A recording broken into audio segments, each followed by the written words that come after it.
My trip continues with a visit to Crown Heights.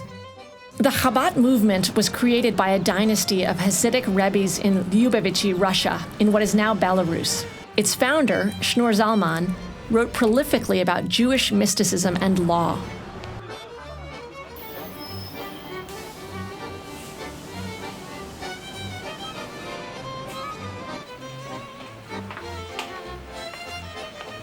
Welcome, welcome. Well, thank you so much. Our pleasure, our pleasure. I'm Rabbi Beryl Epstein, originally from the Holy Land of Tennessee, and we're in a subterranean library, which we give the introduction to the Jewish tours. Today we're, as part of this exploration of Brooklyn, we're looking at where Yiddish is spoken at home and what defines this community in your understanding. So let me just give a little bit of background. There's over 200 different Hasidic groups. You're only in one of them. There's not a lot of tours of the other Hasidic groups by members of the community themselves, because each Hasidic community is emulating the founding rabbi's worldview in the year 1800. So depending on the founding rabbi's worldview in 1800, that's how each Hasidic group is interacting with the outside world to this day. So all the things we're going to see today, from the Bheard, which means a person cannot put a blade against their face at 5 points, 2 of the side locks, 3 at the chin, to a yarmulke, to actually a 4-cornered garment, which Jewish men are commanded to wear, a tassel attached to a 4-cornered garment. Now, it says in the Bible you should look at these and remember all you have to do. So some people say they get dressed in the morning, they saw it. Other Hasidic Jews may wear it inside but have just the strings out. And then other Hasidic Jews may actually get dressed and then put it on like a cape over their clothing. Now, that's the custom. The law is to wear it. Let's say tomorrow morning you wake up and intentionally put a blade to one of the 5 corners. Okay. And you choose to do that. Just again, to understand the theology from the outside, what is we consider that as sin. And what does sin mean? Sin means to disconnect from God. Now, interestingly, if you take a rope and you cut in the middle, and now it's disconnected, if you reattach it, you have to pull the 2 ends closer because you need more rope to get the knot there, right? So we say where a person stands who reconnected is higher than a person who never sinned.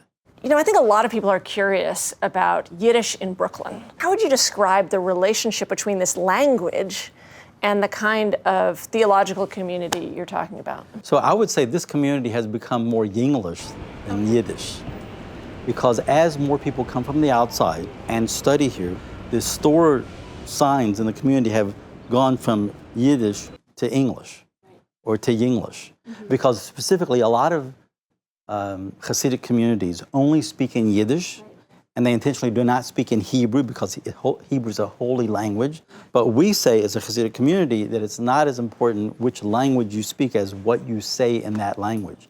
So it may be, I would say Hebrew is even more common than Yiddish here. You can perhaps teach me some languages.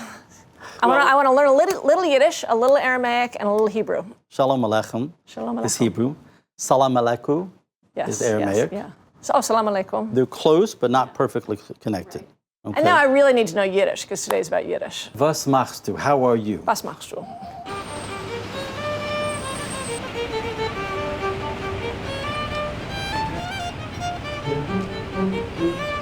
So let's go over to the Scribe now. Okay? Good? Great. Okay.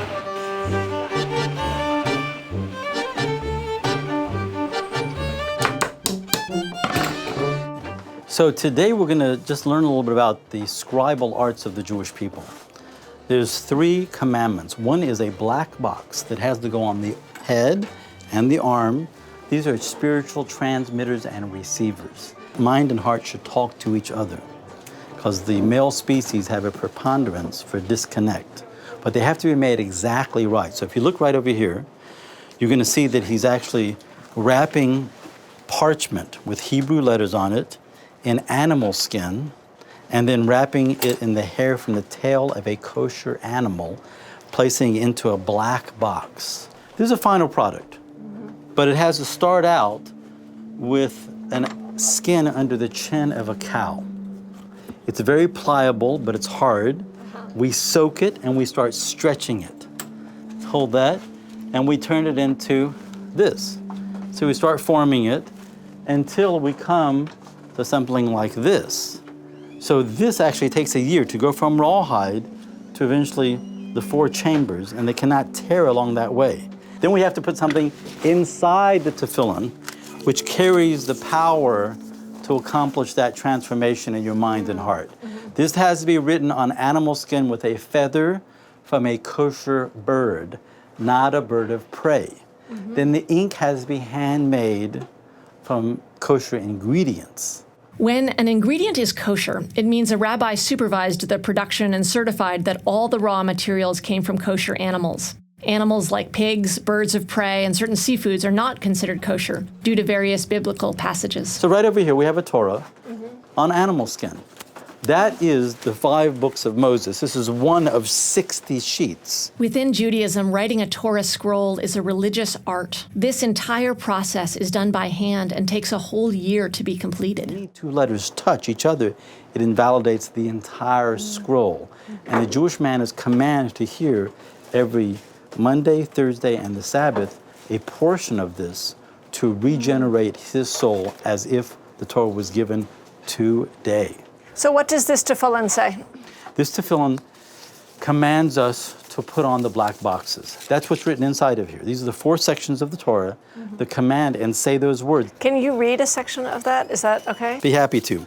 Okay, v'haya im shemoa tishmeu el mitzvosai asher anochi mitzavacha eschem hayom. If you will listen to me, these commandments, which I have commanded you to do this day, to love, lava es Adonai Elohecha uvelavda b'chol levavecha, to serve God, your God, with all your heart, ub'chol nafshecha, with all your soul, every single door, every Jewish person's home. If you look right over here, we have on the doorpost a mezuzah. This is part of what I just read.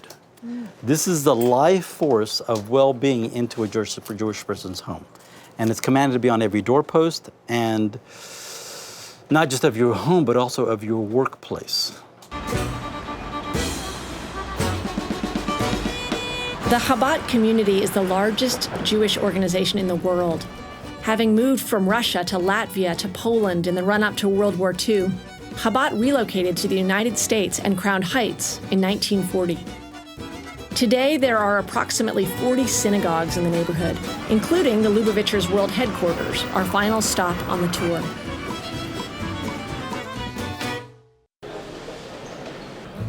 We're in a Hasidic synagogue.